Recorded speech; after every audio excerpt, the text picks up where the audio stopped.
नमस्कार माता बहनों और भाइयों, आप सभी का स्वागत है हमारे चैनल शिव गौरी कथा में। यहाँ हम सुनते हैं भगवान भोलेनाथ की चमत्कारी कथाएं। अगर आप महादेव के भक्त हैं तो वीडियो को लाइक करें और चैनल शिव गौरी कथा को ज़रूर सब्सक्राइब करें।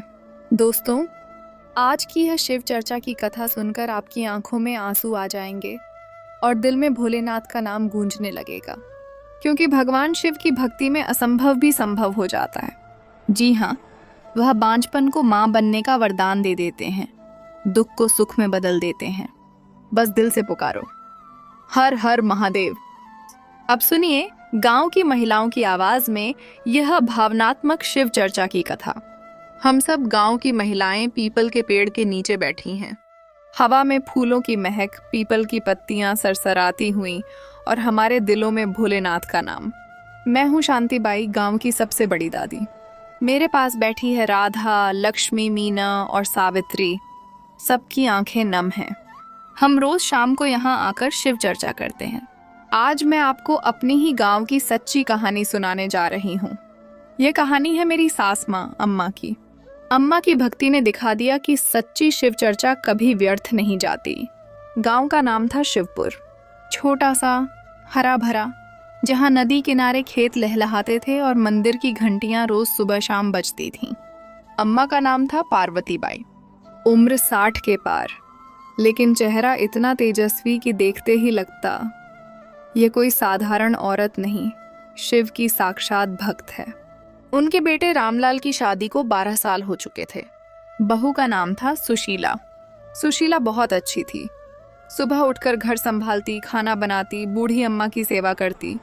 लेकिन घर में बच्चे की किलकारियां नहीं थीं। 12 साल बीत गए, कोई संतान नहीं हुई। सुशीला रोज रात को चुपके से रोती।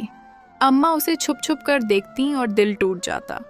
गांव की औरतें ताने मारती, अरे सुशीला, तेरा पेट तो बांझ है क्या?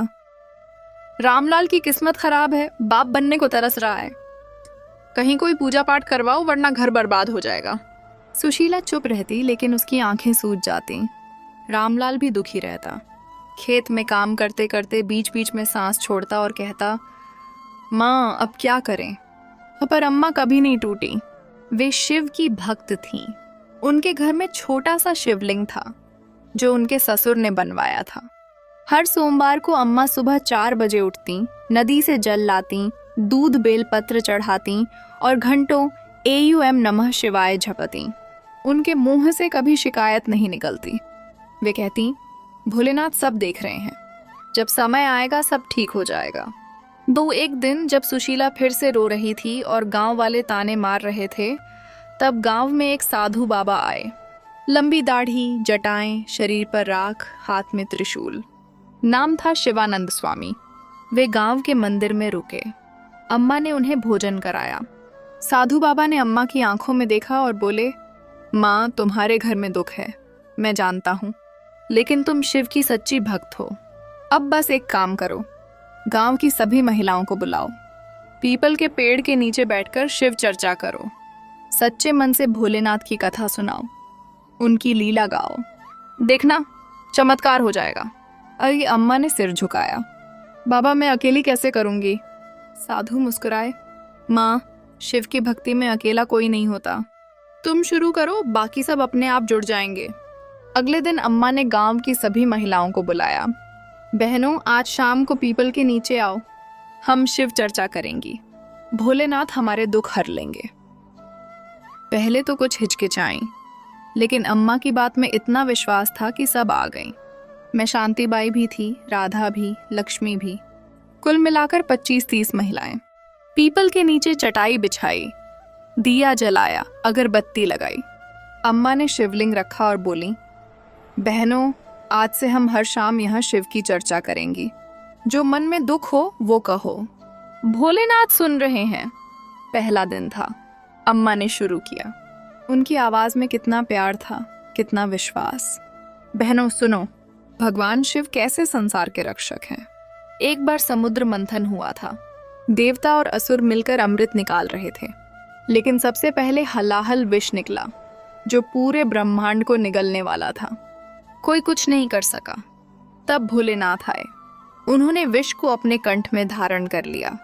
उनका गला नीला पड़ गया, इसलिए उन्हें नीलकंठ कहते हैं।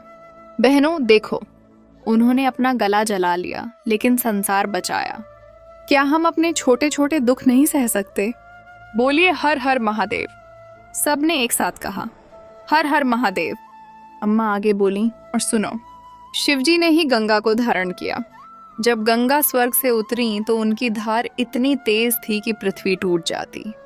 तब भोलेनाथ ने अपनी जटाओं में उन्हें रोक लिया, महीनों तक रखा, फिर धीरे धीरे छोड़ा। बहनों, हमारी सुशीला भी तो ऐसे ही दुख की नदी में बह रही है, लेकिन भोलेनाथ उसे भी संभाल लेंगे। भोलेनाथ की जय, भोलेनाथ की जय। तो सबकी आंखों में आंसू थे। उस दिन चर्चा देर रात तक चली। सुशीला भी आई थी। वह चुप बैठी सुन रही थी। अम्मा ने उसे गले लगाया और कहा, बेटी रो मत, शिव चर्चा चल रही है, अब सब ठीक होगा। दूसरे दिन फिर सब आईं। अब राधा बोली, अम्मा मेरी बेटी की शादी नहीं हो रही, क्या शिवजी मदद करेंगे? अम्मा मुस्कुराईं। बेटी सुनो शिव पार्वती विवाह की कथा। और अम्मा ने शुरू किया पूरी कथा भावुक होकर। कैसे पार्वती ने कठोर तपस्या की, कैसे शिवजी ने उन्हें परखा, कैसे कामदेव को भस्म किया और फिर विवाह हुआ। बहनों, पार्वती ने त्याग किया, तप किया तो भोलेनाथ पिघल गए। हम भी तो त्याग करें। सुशीला, तू रोज बेलपत्र चढ़ा, देख चमत्कार होगा। तीसरे दिन मीना ने अपनी कहानी सुनाई। उसका पति बीमार था। अम्मा ने कथा सुनाई त्रिपुरासुर वध की। कैसे शिवजी ने एक बाण से तीनों पुरों को भस्म कर दिया। भोलेनाथ त्रिपुरारी हैं, तुम्हारे पति का रोग भी तीनों लोक से मिटा देंगे। इस तरह दिन बीतते गए। हर शाम पीपल के नीचे शिव चर्चा। कभी कथा सुनाई जाती, कभी भजन गाए जाते, बम बम भोले। कभी महिलाएं अपने दुख बांटती। अम्मा हर दिन कहती, बहनों, सच्ची भक्ति में संतान भी मिलती है, सुख भी। देखो ना, रावण ने भी शिव की आराधना की थी तो शिवजी ने उसे वरदान दिया। हम तो उनकी सच्ची भक्त हैं। सुशीला अब रोना कम कर चुकी थी। वह भी रोज आती, अम्मा के साथ बेलपत्र तोड़ती, शिवलिंग पर जल चढ़ाती। रामलाल भी घर में चुपके से एयम नमः शिवाय झपने लगा था। गांव वाले अब ताने कम मारते थे, क्योंकि देख रहे थे इन औरतों के चेहरे पर एक अजीब सी चमक आ गई है। 3 महीने बीत गए। शिव चर्चा जारी थी। अब चौथा महीना। अम्मा ने एक दिन कथा सुनाई, भगवान शिव और माता गौरी की लीला। कैसे गौरी ने शिवजी को पति रूप में पाया। बहनों, गौरी माता ने कहा था, मैं शिव की हूँ, शिव मेरे हैं। हम सब गौरी हैं। सुशीला भी गौरी है। भोलेनाथ उसे माँ बनाएंगे। उसी रात सुशीला को सपना आया। सपने में भोलेनाथ आए, त्रिशूल हाथ में, नंदी पर सवार। बोले, बेटी तुम्हारा दुख अब खत्म, मैं तुम्हें पुत्र दे रहा हूँ। सुशीला जागी तो उसका मन हल्का हो गया। 5वें महीने की शुरुआत में सुशीला की तबीयत खराब हुई, उल्टी आने लगी। अम्मा ने डॉक्टर को बुलाया। डॉक्टर ने परीक्षण किया और मुस्कुराते हुए कहा, अम्मा जी बधाई हो, बहू गर्भवती है। अब घर में खुशी छा गई। अम्मा रो पड़ी। भोलेनाथ, तुमने सुन ली हमारी शिव चर्चा? गांव की महिलाएं दौड़ी आईं। पीपल के नीचे फिर चर्चा हुई, लेकिन इस बार खुशी की। सबने नाच गाना किया। बोलिए हर हर महादेव। 9 महीने पूरे हुए। सुशीला ने एक सुंदर से बच्चे को जन्म दिया, लड़का। नाम रखा शिवांश। बच्चे के जन्म के दिन पूरे गांव में मिठाई बांटी गई। रामलाल का चेहरा खिल गया। सुशीला की आंखों में अब आंसू खुशी के थे। अम्मा ने हम सबको बुलाया और कहा, बहनों देखा, सच्ची शिव चर्चा कभी व्यर्थ नहीं जाती। हमने सिर्फ दिल से नाम लिया, कथा सुनाई और भोलेनाथ ने असंभव को संभव कर दिया। बांझपन मिट गया, घर में खुशियां आ गईं। अब हमेशा शिव चर्चा जारी रखें। जो भी दुखी हो यहाँ आए, भोलेनाथ सबके दुख हर लेंगे। आज भी शिवपुर में पीपल के नीचे शाम को महिलाएं बैठती हैं, शिव चर्चा होती है। अम्मा अब स्वर्ग से धार चुकी हैं, लेकिन उनकी भक्ति जीवित है। शिवांश अब बड़ा हो गया है, वह भी हर हर महादेव कहता है। बहनों और भाइयों, यह थी हमारी गांव की सच्ची शिव चर्चा की कथा। अम्मा की भक्ति ने साबित कर दिया, भगवान शिव की सच्ची भक्ति से बांझ भी मां बन जाती है। दुखी भी सुखी हो जाता है। बस दिल से पुकारो, शिव चर्चा करो। अब मैं आपसे कहती हूँ, अगर आपको यह कथा पसंद आई हो तो चैनल शिव गौरी कथा को सब्सक्राइब करें। बोलिए सच्चे दरबार की हर हर महादेव।